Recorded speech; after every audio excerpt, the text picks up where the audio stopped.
Robodebt struck fear into the hearts of almost everyone who's had dealings with Centrelink.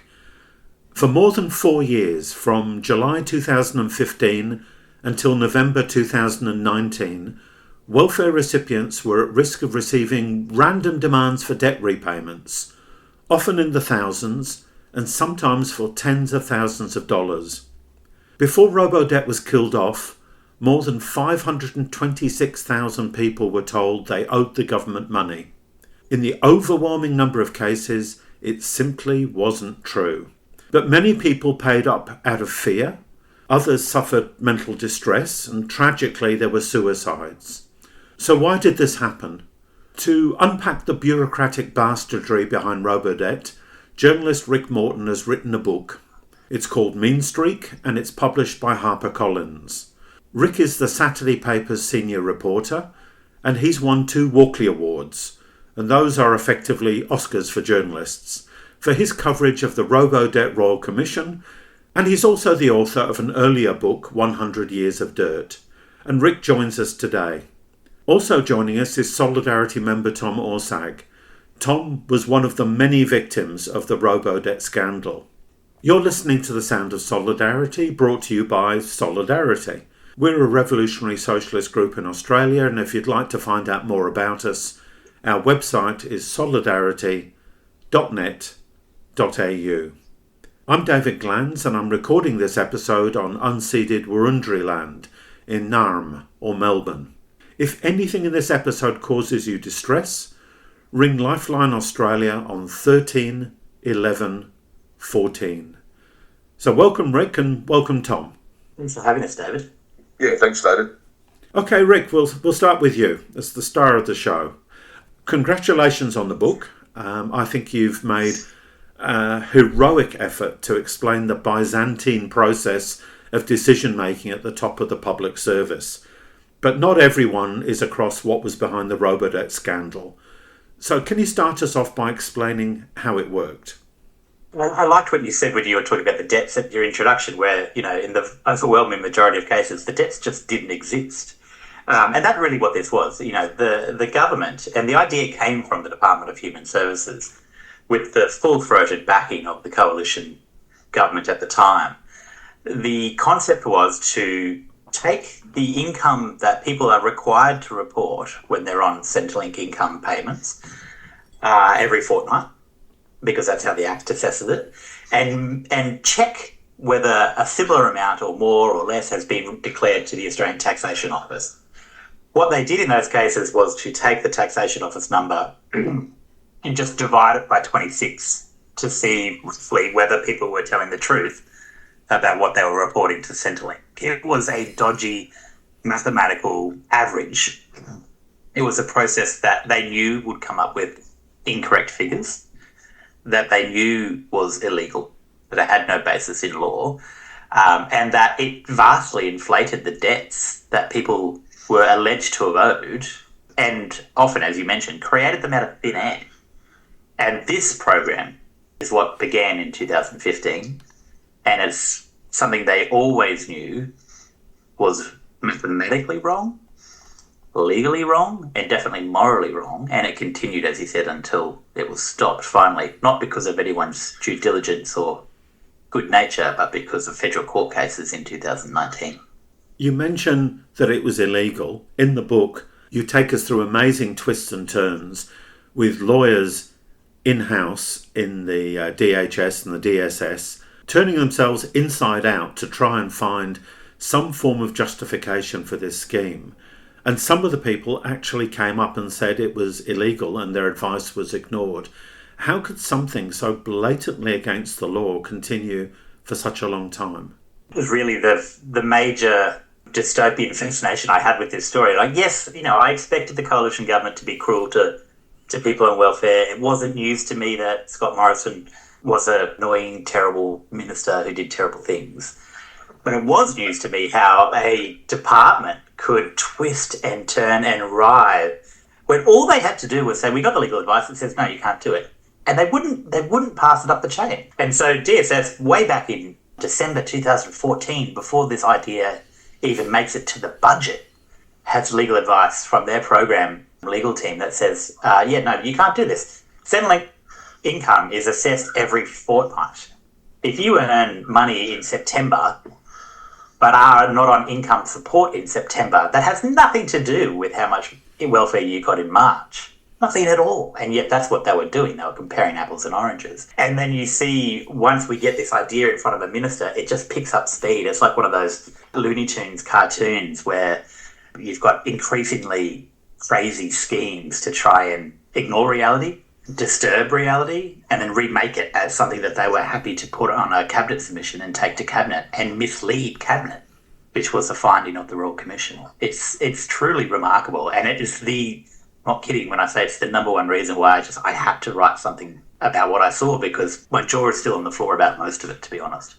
And you talk about, the averaging or the incorrect averaging being illegal, but the software was even worse than that, wasn't it? Because it issued debts for people that were actually sometimes greater than the amount they'd even received from Centrelink in the first place, or they issued debts for periods of time when people weren't even on benefits. So what was going on there?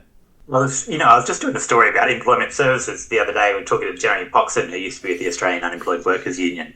And, he was talking about that system and how, political malice meets technological incompetence to the point where they become indistinguishable from each other.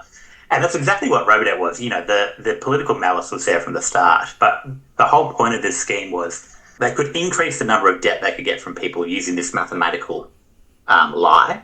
Well, actually, the mathematics was true, but the reality was a lie.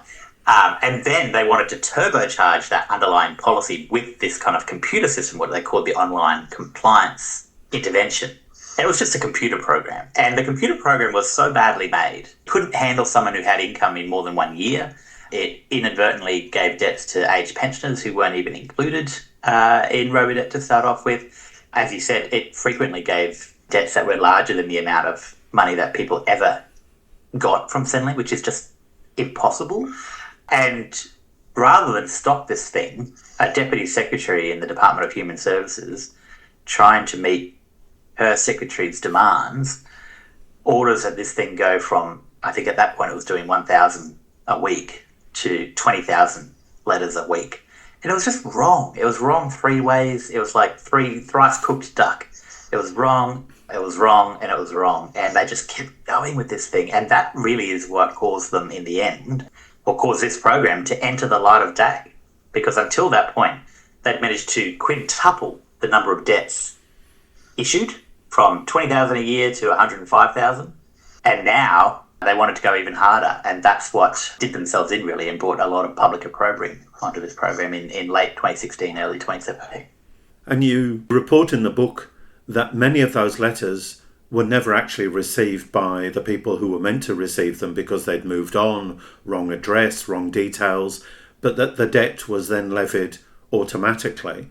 I think you also write that the letter was worded in such a way as almost to discourage people from thinking they could have some kind of redress and to panic people into paying debts they didn't owe. They actually went about designing a letter that would disguise the fact that they were going about this particular act of bastardry. And then on top of that, they imposed collection fees. Now, all of that was dodgy. I mean, is there anything there that was defensible at any point by anyone? When you start laying all of these things out side by side, I mean, I laugh because it is darkly absurd. And you kind of have to laugh at how... I mean, these people were... the public servants were dumb. But really the joke's on us because they got away with it for so long. But you're right, these letters, all the letters, and Tom might be able to speak to this later on, but especially for the first part of this scheme, all of the letters literally sent to people just said, hey, here's what you told us you earned, reported to Centrelink in your income, and here's what the tax office says was your declared income for that year. Are these figures correct? Now, the figures were correct. But what the department didn't tell people was that if you say they're correct, we're going to divide the annual tax office number by 26 and completely fuck the math to make it seem like you owe a debt. They didn't tell people that. In the first letters that were sent out, there was even no phone number on them to call to be like, what the fuck's going on? Some people were like, they just accepted it. And of course, once you accepted it, away the scheme goes. But of course, the letters often didn't arrive because Centrelink, there is no requirement if you're no longer on welfare to tell Centrelink where you live. That would be a strange Orwellian novel. If you constantly had to tell welfare where you live, even when you're 60, you haven't been on it since you were getting youth allowance at university. So the department didn't have addresses for people, but they built in an assumption that some people were just not going to respond to these letters. Originally, it was something like, 13, 20% they assumed wouldn't respond. And they thought, oh, well, it doesn't matter. We'll just raise the debt again. We'll continue that process. If they don't respond, that's on them. Later on, when they realised what was actually happening, the lack of response rate was closer to 50%. And even then, they were like, oh, no, that's too much. And at first they thought it was great news because it meant they were going to get heaps of money for free. No one was going to complain. But then they were like, oh, hang on a second, I think we need to come up with a rationale for this. So they decided to tell their bosses, the public servants, that the people not responding to the letter at all, we've chosen to believe that means they accept the process. As if to say, like, someone not coming to church anymore, we've chosen to believe that they still believe in God. Like, it beggars belief. And so at every step, there was a process designed to trick people, to keep people away from making a phone call. And later on, if you wanted to ask for a review, usually you can just ask for a review of an administrative decision and you'll get one through an authorised review officer. They didn't want that.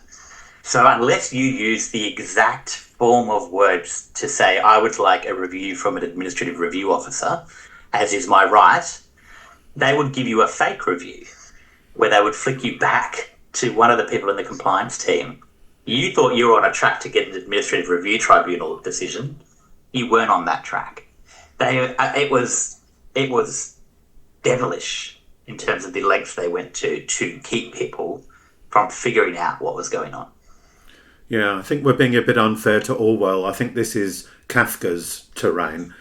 Yes, very much so. Tom, let's come to you. You were landed with a debt. So take us through the story. How did that affect you? What was the debt? How did you respond? I was a little bit atypical from what Rick's talked about, in the sense that I was a construction worker for 18 years and casually in the industry. So there would be times where I wouldn't work. The Christmas shutdown, we didn't get paid holidays. And so I would be on employment registered as a lack of work. And my average 10-year income was about $45,000 a year, nothing special. And I received this letter, and it's a letter of demand. You owe us $8,000. And in the letter, $7,000 is to Centrelink, and $1,000 is to a collection agency, Dunn or Bradstreet or one of the collection agencies. And I immediately was quite angry that, hang on, how can I owe you money? My income is so small that I would notice $7,000 in my life. So I immediately rang them and said, what's the problem? Now, the staff on the phone, when I got onto it took me ages to get on the phone, were quite helpful. And the review officer, when I spoke to, is actually quite useful. They're quite pleasant. They said, what we need from you is your pay slips from the year 2013, 14 and 15 for these specific months, like June to November, etc. So I keep them all there in my tax return, and I felt sorry for people when I found out the story after. I felt sorry for people who don't keep their pay slips, like my kids and that. I collected them all, went into my Centrelink and said, knock yourself out, have a look at the debt, have a look at these. But I queried them and I said, why aren't you happy with the Australian Tax Office? My tax return, that's it. Oh, we're Centrelink, we're above that. We don't, what the tax office says is nothing special to us. And after reviewing my income, they said, you owe us $296 spread over 3 years. And as I was unemployment, what's the minimum I can pay? Okay, the minimum you can pay is $20 a fortnight. So I paid that. And by the time the review came back, I'd almost paid the $296. Now, after all this blew up in the media and there came a story, I was refunded the $296. But the funny thing was that, looking back at it, I'm thinking, they're saying, okay, we might have got the amount wrong, but you still owed us money. You still owed us $296. There is still a debt. We're not wrong in this. I had the paperwork, I had my anger, my level of income was with nothing special, so that here was someone who's had the paperwork and reduced that debt. But yeah, they could still say, oh, you owe us the debt. Yeah, not many people would keep all their pay slips from 4, 5, 6, 7 years ago. So you're clearly an outlier in that respect, Tom. Tell us about your daughter, because her situation was much scarier than even yours. My daughter was on youth allowance and she's at university, and she got a notice for $20,000, and she was just totally distraught. She rang me one day and said, Dad, what's happening? And I said, look, there's got to be something wrong about this. Just go through the process and, we'll work something out. We'll work out what have they done, because I've got this debt too. It doesn't make any sense. And her tax return was returned to her 1 year, July, August. Centrelink garnished the whole tax return. It was either, $1,500 or $2,000, that little bump of money that you get when you get your tax return. People can pay off other debts or buy something new and everything. So she was twice sort of hurt. The original amount was huge, and then she wasn't even getting her tax return. That was automatically garnished. And I was thinking, what the hell is wrong with this? So she's actually quite distraught, and I had to sort of really talk her down from being in an elevated state about that. Rick, you must have heard so many stories like this while covering the Royal Commission. Is this typical? Is this worse? Better? They're precisely typical. Both those cases are really good examples, actually, of the two types of victim, for want of a better term, Tom. There are the people who were able to show mostly that they didn't know anything, or that they didn't know anything at all, but it took a lot of work. Now, Tom's lucky that he had his pay slips. The Centrelink at that time, they didn't recommend that anyone keep their pay slips for more than 6 months. Like, that was their actual advice to people. You don't need this. And then suddenly they come up with a scheme that can go back 6 years and say, we want proof and we want it now. And so the admin that people had to do just to prove Centrelink wrong, if they knew enough to do that, was enormous. And then you get people, of course, where you get these, what the department wanted to do early on with Robodebt was raise a lot of debt. But there's a difference between raising debt and getting it paid back. And so all of the steps they took from 2017 were designed to make people pay the money they were told they owed. And the biggest one for that was the automatic garnishee of tax returns and family tax benefits, any other government money that might be owed, they could automatically take. And that was deliberately expanded to include welfare debt. And of course, people sometimes, because people didn't get those initial letters, the very first time they found out that anything was wrong was when their tax return was taken from them, which just, I remember being in my 20s and relying on every single tax return to get me out of a financial jam, because I was terrible, still am, terrible at organising myself with my money. And to have that taken from me at any point in time when I was relying on, moving rental houses to pay a bond, things like that, has a debilitating effect. And so those two stories are quite symbolic, I guess, for the entire scheme. So even those, when we talk about Robodebt, we talk about people who paid money that they didn't owe. But there's also hundreds of thousands of people who have to do the work of government and convince government that there was nothing to see there. But they should never have had to have done that. And having grown up in a single-parent household and, listening to my mum have to fight Centrelink and also Child Support Agency for reviews and things like that, it's just the admin is what makes me so angry. Partly, I think, because I'm so terrible at doing it myself and get so easily overwhelmed, even as someone who seems to be highly functioning and doing well in his life and his career. The moment I have to do something like that, it kills me. And one of the things that comes across strongly in your book is the way that those at the top, and that's both politicians and senior public servants, pollies and mandarins, have no idea what life is like for those on welfare. Both the reality of living on small amounts of money, but also the reality of dealing with Centrelink. And there is, I'm not sure if the word actually gets used in the book, but there's this pervasive sense that Robodebt was okay because it was driven by contempt for bludgers. How can someone on $500,000 a year in Canberra understand what it's like to be on the dole or youth allowance, and they don't even seem to care to find out? They didn't even care afterwards. Like, Alan Tudge was the Human Services Minister when this scheme was hitting the news for the first time. And clearly there were many, many, many things wrong with it. And for whatever reason, never thought to get legal advice from his department about whether it was actually legal, despite all of the public commentary. After all of that, he gets dragged to the Royal Commission. There's a Robodebt Royal Commission, and he's on the stand. He believes that not many people on welfare would have had uneven income, which is the thing that makes income averaging so mathematically wrong, right? Because if your income is not the same in every fortnight, and you don't earn money in every fortnight of every year, then dividing an annual lump sum from the tax office is never going to be correct. But he on the stand is like, most people earn consistent income, I do. And it's like, what is wrong with you? Have you ever stepped foot into the world, my friend?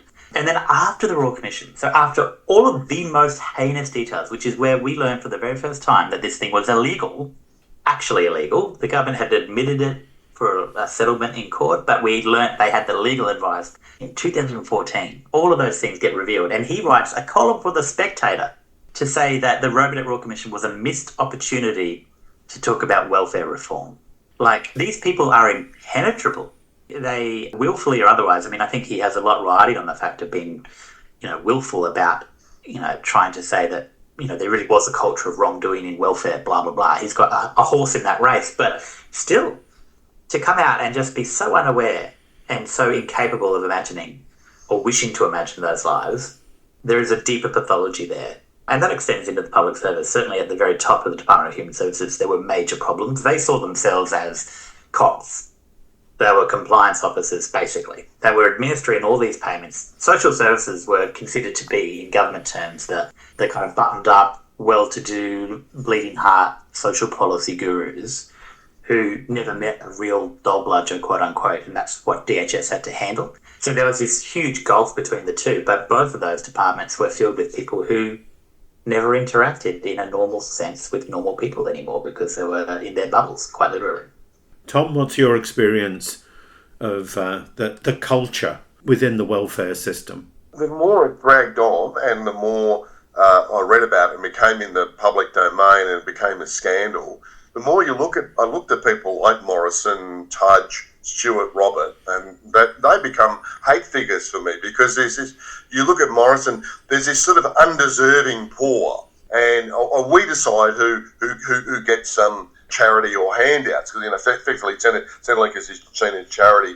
And that thing that Rick said about cops, Morrison actually said it when he was the Minister for Social Security. I'm the cop on the beat for welfare recipients, Social Security recipients. The idea that there's this cop mentality, we can solve everything by being cops. Him knowing it's wrong and then passing it on to Tudge, and Tudge was one of the first figures that I said something on the TV and I want to throw a pillow at the TV because it's just like there's this script and they stick to it, and it's just so abusive of people who are on welfare that it just made me so angry.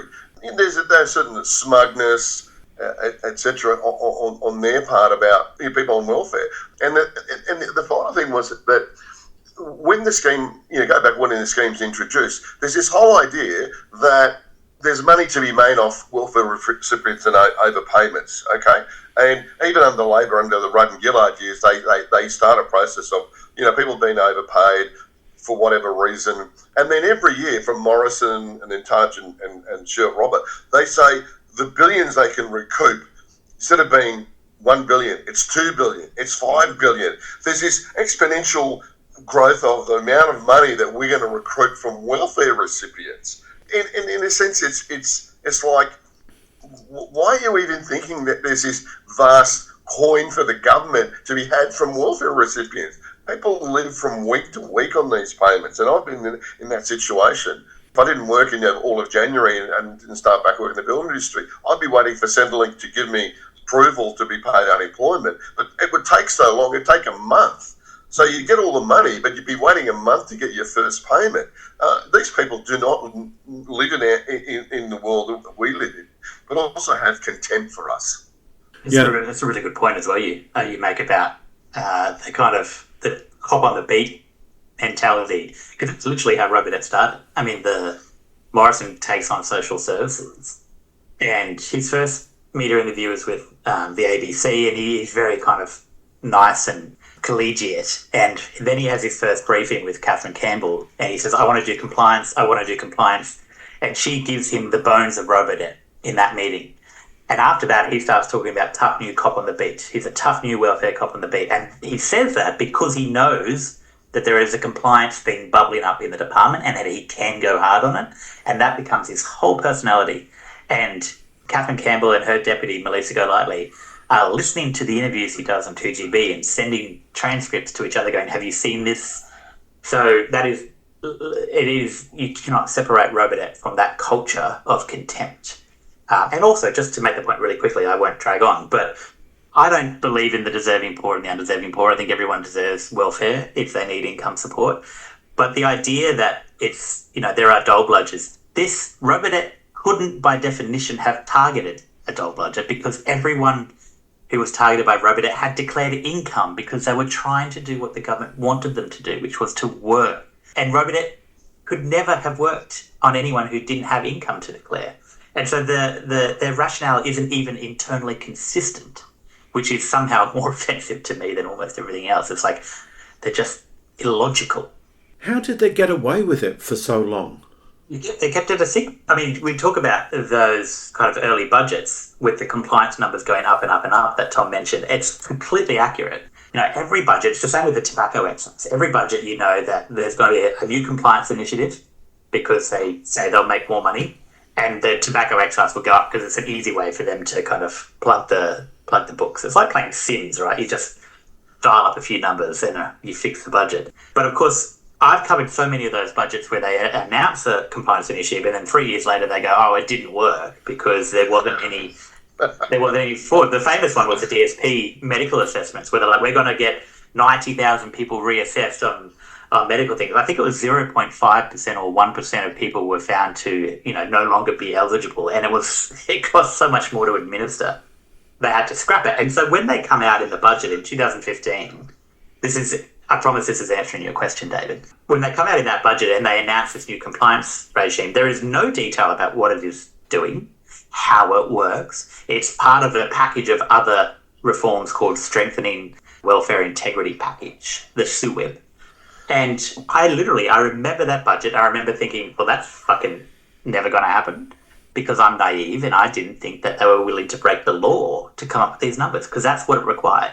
They had to fundamentally break the law in order to reach that target of $1.2 billion. And then it just kept going up and up and up. And so from that very first budget, no one knew about Robodebt. It started in 2015. No one knew about it until the very end of 2016.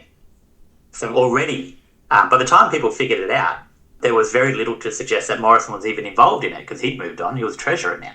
And so at every turn, the department keeps information out of public view to the point of misleading the Commonwealth Ombudsman when it finally starts to investigate. Both the Department of Social Services and DHS colluded to deceive the Ombudsman. First by DSS in this case, by hiding that legal advice. And then when the Ombudsman realised that there must have been legal advice in 2014 because the brief to Morrison said there was legal advice, the department turns it up, but they say, well, actually, we got a new opinion now. And they get the same lawyer from 2014 to write a different advice in 2017 to deceive the Ombudsman. There are hundreds of cases that go to the Administrative Appeals Tribunal that are fined against the department, many cases that say this income averaging is unlawful. And the government is required, if they believe there's been an error of law or it would have a significant impact on policy, to appeal these decisions that go against them to settle the matter. They never appealed a single one. Not a single one, because all of those AAT cases in the first division are secret. It's only when you appeal that it goes to what they call AAT2 that it becomes a potential for a public decision. And so the department used every trick in the book to literally keep this stuff secret, to keep it out of public view. They lied, they withheld information, they deceived. And even when, in 2019, when these cases were finally, people decided to sue, right? And like, fuck it, we'll go to the federal court. And Victoria Legal Aid helps Madeline Masterton go to the federal court. And the department knows that she does not owe a debt, but they don't know how to get her out of court. This is my favourite story about all of Robodebt, to be quite honest, because it's so fucking funny. Forgive my French. Madam Marstington goes to court and the department says, we can't just get rid of her debt, because she hasn't given us her payslips, but we don't have any evidence. And they say, well, how about if we ask her lawyers to give us her payslips? We'll ask them if she can just hand them over. And her lawyers are like, hang on a second, are you saying that you've raised a $4,000 debt against my client? And only now that it's at the Federal Court of Australia are you saying, can you please have some evidence? Get lost. And so the department then comes up with a completely new policy to zero her debt. And this is how they do it. They decide to take as evidence the affidavit that Madeline Marston's lawyer swore, where he simply reported what she had reported her income to Centrelink to be. So Centrelink already had this information. They decided not to trust it before, but now they're like, we will take that. We'll take that as evidence and we can accept it. And they got rid of her debt, which means they got rid of her case. They couldn't do it with the one they came after because they got rid of the debt, but there was $110 in interest that had been charged because the government had added a general interest charge to Robodebts. And under law, the Commonwealth cannot waive a $110 interest charge. And so Deanna Amato, they can't get rid of her case because they were greedy. And that's the only thing that ended this. The only thing. After almost 5 years. Sorry, I ramble because there is so much to pack into this stuff. There are so many ways that they use to get away with it. And it really did work for a very long time. And it almost would have worked forever were it not for the Royal Commission. Even the class action, it was settled relatively early by the Commonwealth because they knew they were well in the wrong. And that federal court judge never got access to the emails through discovery that showed that the department and the government knew this thing was illegal. And so even in that settlement judgment, the judge says, oh, it's probably just one big stuff up. You know, if you've got the opportunity to decide between conspiracy and stuff up, you pick stuff up. The Royal Commission showed that was not the judge's fault, but that was wrong because the government knew it was literally a conspiracy. That's not rambling, by the way. It's absolutely fascinating insights. And even those people who followed this closely at the time may well have forgotten some of the detail. And that's why the book is so valuable. Look, there is one person in the book who actually comes across as a decent human being. There's a couple who are on the margins of being decent, but there is one person who is an absolutely undeniable decent human being, and her name is Colleen Taylor. Can you tell us a little bit about Colleen? Colleen is a saint. I think she deserves sainthood. And to give you a little bit, this will explain who she is as a person. I upset Colleen in this book, and I try to atone for my mistake every time I do something in public, because I upset her there was a line in the book where I said that she was sneaking through Centrelink files, and she was, I'm not even kidding, she was mortified because she was such a good public servant. She never broke the law. She never did anything against policy. But what she did was speak up. And she's like, I was never sneaking through files. If I was in files for other reasons and I saw things that were there that looked odd, I would flag them up through the appropriate channels for review. And in that case, debts that she thought were suspicious. And so it was completely within protocol. And she was this kind of frontline compliance officer who had worked across all aspects of Centrelink compliance, formerly employment services when the Commonwealth ran it. And so she knew the rules and the system inside and out. And she'd worked on the old system of compliance and she'd worked on the early iteration of Robodebt. And straight away, she knew that something was horrifically wrong with how they were going about this. Quite apart from the income averaging, they had duplicates of employers. So if you worked for Coles New Farm and then also declared income for the Smith Family Trust, trading as Coles New Farm, that's the same job. It's the same income, but they counted it twice in Robodebt. And so Colleen's like, that's just flat out wrong. And also you're using this income averaging, which can't be right in the majority of cases. And here are all the other errors with this system. And no one listened to her. And she kept pointing them out. And again, the perfect public servant. She started with her team leader, raised her concerns there, and then went one above after that didn't work. And then went to the district team leader or whatever they're called, and then kept going up until eventually Catherine Campbell, the department secretary, sends out an email in January 2017 saying, you've probably read a lot of stuff about our new compliance system in the media. Don't worry, nothing has changed about how we assess income or raise debts. And Colleen Taylor knows that this is not true. and thinks that Catherine Campbell has actually been misinformed. Someone is not briefing her properly. And so Colleen Taylor, bless her, writes a 17-page email to Catherine Campbell that sets out everything that is wrong with Robodebt. And rather than respond to her concerns in any meaningful way, they make the appearance of responding to her concerns. What they actually do is start secretly investigating her to figure out whether she's one of these annoying bleeding hearts, possibly a union official. She wasn't, and she wasn't in the union. And they start looking into whether she's a problem.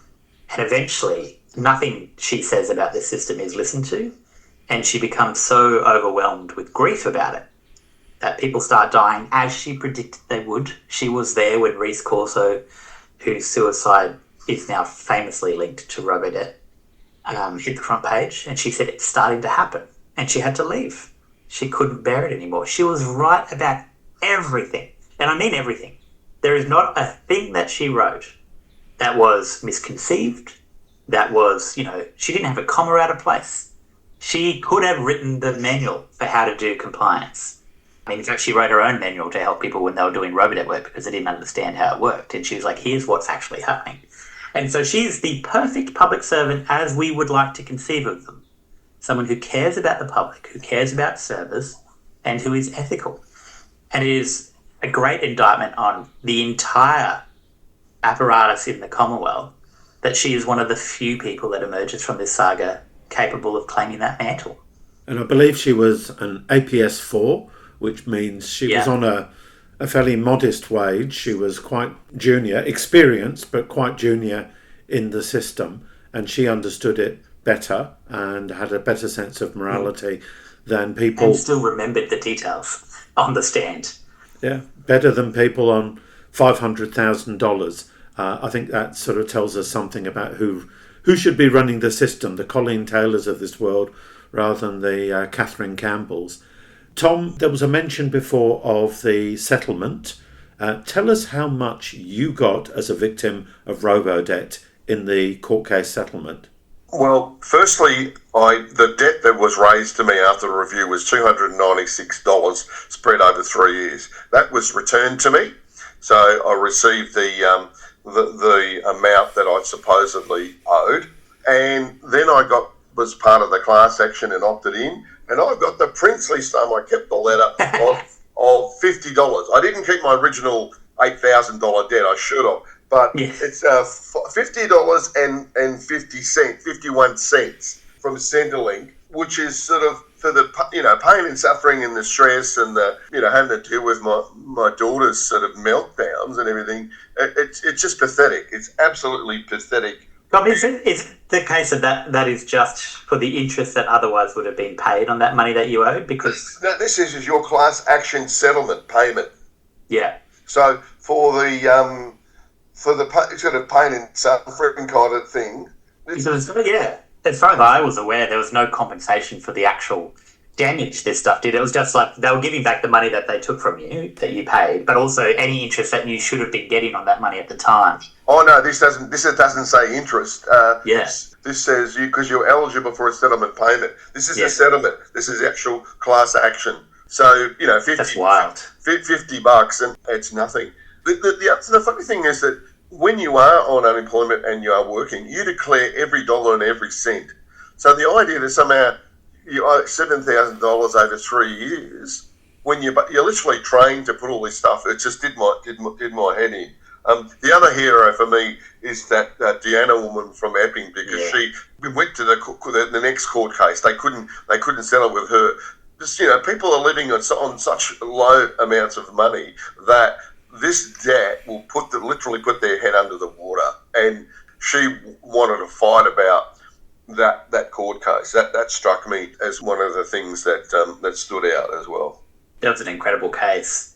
What comes across to me is they'll spend $368 billion, and it'll be more, on nuclear-powered submarines.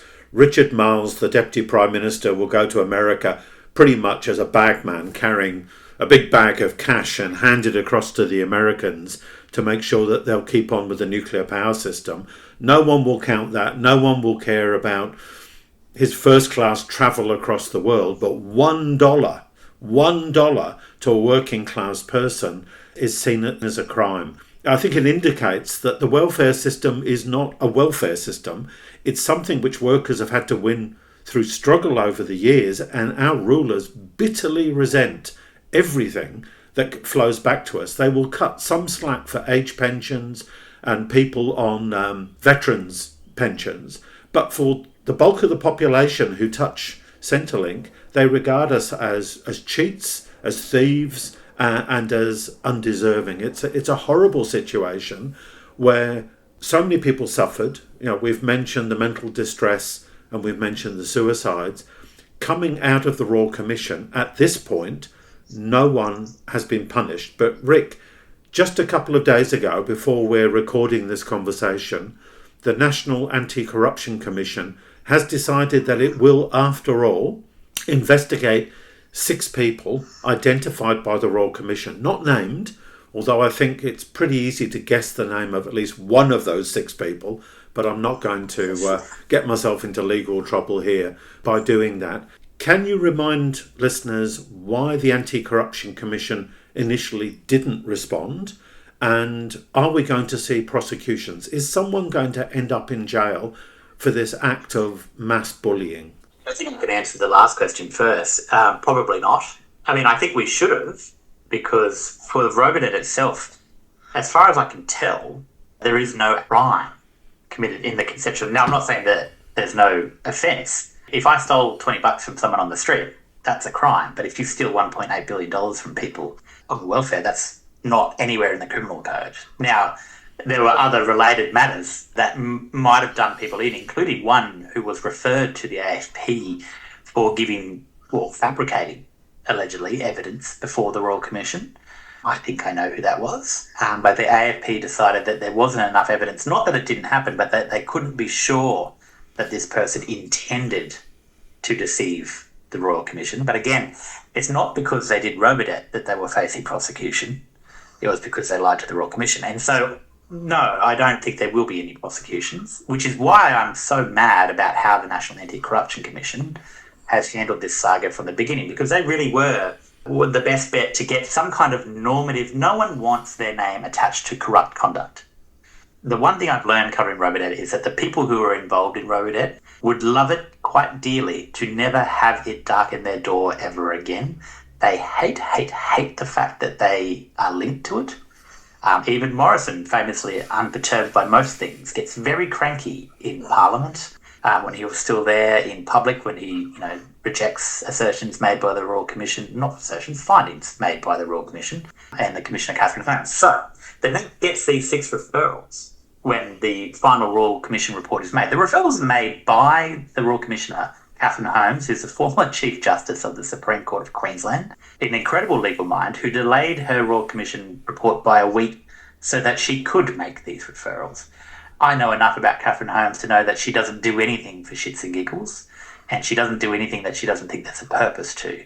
And she'll do things that are unpopular because of that.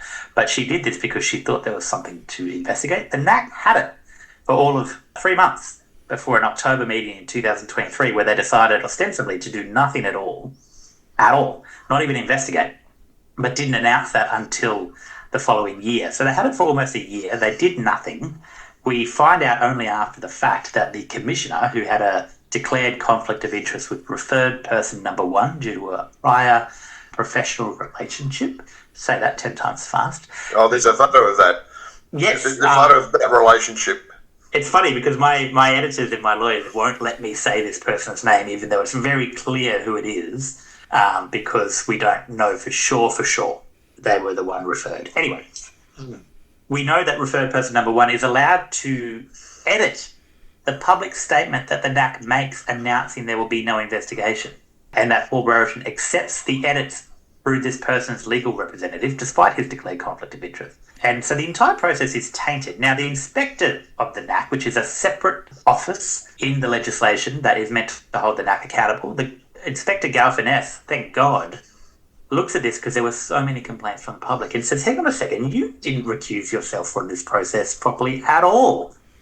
You took yourself out of the meeting where it was decided, quote unquote, for all of 8 minutes, but you were involved comprehensively before, during and after. That was her finding. That was also the finding of Alan Robertson, a former federal court judge, who she hired to advise her on that case. And so the NAC belatedly and belligerently says, okay, fine, we'll get another independent person to take a look at this. And that independent person eventually, after they wanted to go to Justin Gleeson, the former Solicitor General, and to do it, and then they thought, oh, actually, no, the former minister who was referred might have a problem with that because they worked with you and said things about you.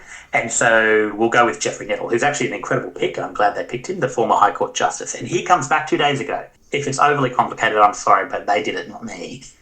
He comes back 2 days ago. Actually, he came back on February 10th and said, yeah, no, you need to investigate this. And so the NAC didn't decide to investigate it. They have no other choice but to investigate, and that is now what they're going to do. They announced that decision, by the way, the next week after they received Nettle's report, just 2 hours before the RBA cut interest rates, when they knew the RBA was probably going to cut interest rates, and then it suddenly got no pickup. But they are now going to investigate. How they do that is a really interesting question because of the tainted process. The Commissioner cannot be involved. Paul Burgeon can't be involved. 2 deputies, Ben Gauntlett and Nicole Rose, who were involved in the initial decision, can't be involved. There is only one Deputy Commissioner left, and that's Kylie Kilgore. As John Kadelka, the cartoonist, said to me on social media, he said, I think Kylie's going to be booking a lot of overtime.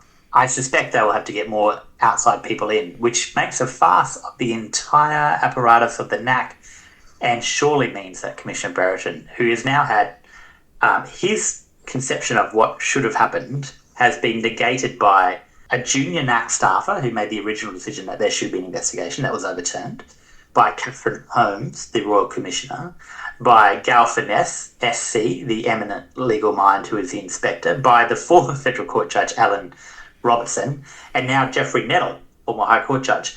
Paul Brereton's judgment is wacky, and no one now has any faith that this investigation, which they've been dragged kicking and screaming to, can be trusted because of what has happened so far. But that is where we're at.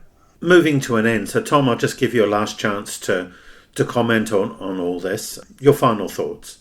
I can't believe the level of government maliciousness to the unemployed, and the scheme was going to drag more and more money out of it. And my concern is this might happen again. They've developed a model, it's stuffed up, right? And as Rick was saying, there was that one time where they checked how many people they could throw off disability pension. So they'll come up with another scheme that goes supports a particular minister's political persuasions. I know I used to work in the public service years ago, and senior public servants give a minister 5 options, and they know which option the minister likes the most, so they tailor that as the most prominent option.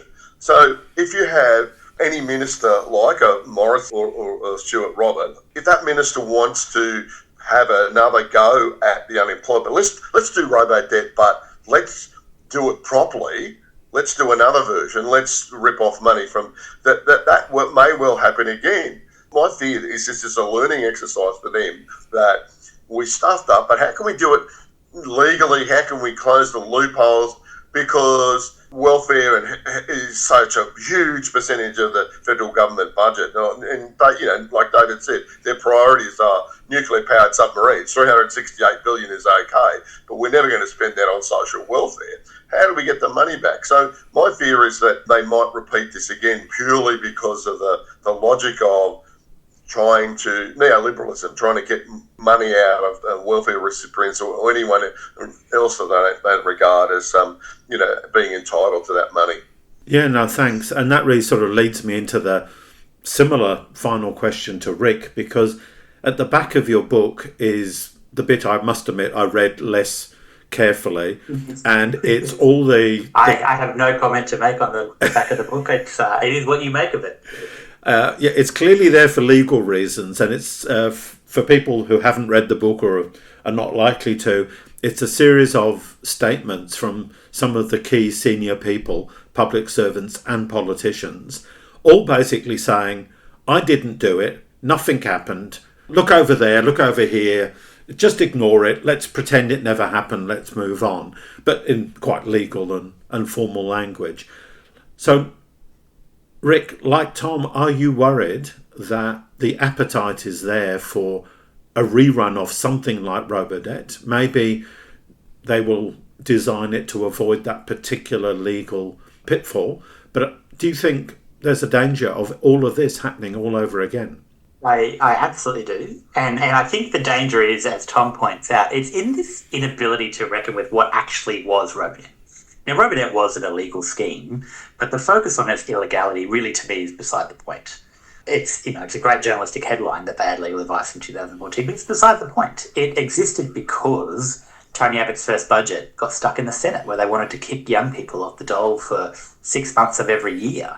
It was so odious and so over the top that they couldn't get it through the Senate. And so, like Kafka's The Trial, the organism of state, the authority, just rearranges itself to do the same thing in a different way. And that's what Robodebt was, and that's what Morrison wanted to kind of push through to Cabinet, because it was sneakier, it was more clandestine, and it was more capable of doing what Tony Abbott's budget couldn't.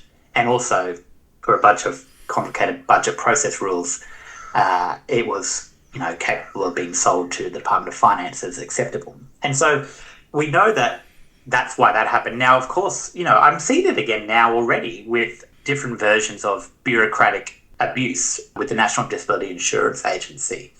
The legislation that was passed to reform that agency and reform the scheme was sold to us as being about fraud and rorting, as Robodebt was sold to the people as being about fraud and rorting.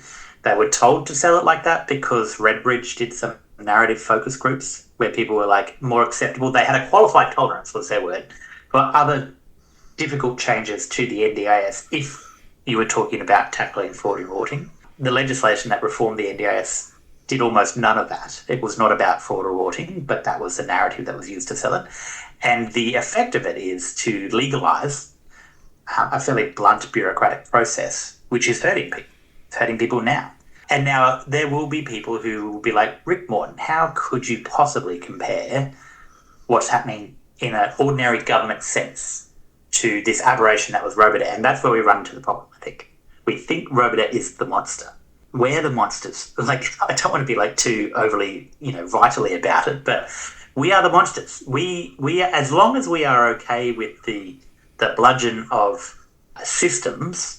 And I see it when I'm asking questions about the NDIS, but employment services as well. I'm like, you've got an IT system that can't actually be sure that it's not cutting people off welfare wrongly. It's happened 3 times already. Twice because of the IT, once because your own people couldn't read the legislation properly. What the fuck is wrong with you? And they go, right, well, now we're sure. We'll just keep going sort of as is and hope that it works out. We're already making the same mistakes, and we make them because we convince ourselves that it was just the illegal part of Robodebt that was the problem. No, it wasn't. The problem was that it used vast government power against people.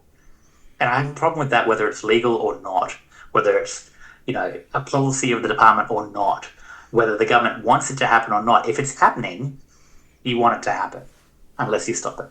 Thank you so much. That's a sobering but really useful way of wrapping up the discussion.